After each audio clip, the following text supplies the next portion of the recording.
வீரம் விளையும் மாமதுரை மண்ணை வணங்குகிறேன்.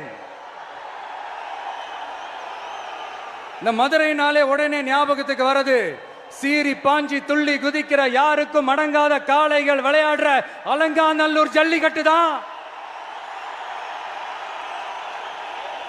நம்ம வைகை ஆறுதான் அழகர் ஆத்துல இறங்குற வைபவம்.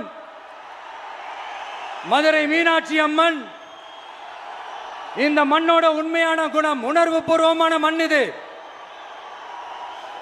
அது மட்டும் இல்ல, இந்த மண்ணில் வாழ்ற மக்களும் அப்படித்தான் உணர்வு பூர்வமான ஆளுங்க. நான் இந்த மண்ணில் கால் எடுத்து வச்ச உடனே ஒரே ஒருத்தரை பத்தி தான் மனசுக்குள்ள ஓடிக்கிட்டே இருந்தது. அவர் யாருன்னு உங்களுக்கும் தெரிஞ்சிருக்கும். சினிமானாலும் சரி, அரசியல்னாலும் சரி, நமக்கு ரொம்ப ரொம்ப பிடிச்சது புரட்சி தலைவர் எம்ஜிஆர் அவர்கள் தான். அவரோட பழகிறதுக்கு எனக்கு வாய்ப்பு கிடைக்கல.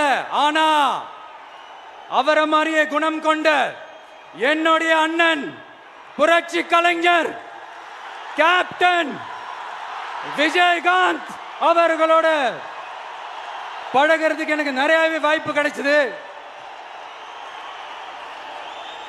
அவரும் இந்த மதுரை மண்ணை சேர்ந்தவர் தானே, அவரை மறக்க முடியுமா?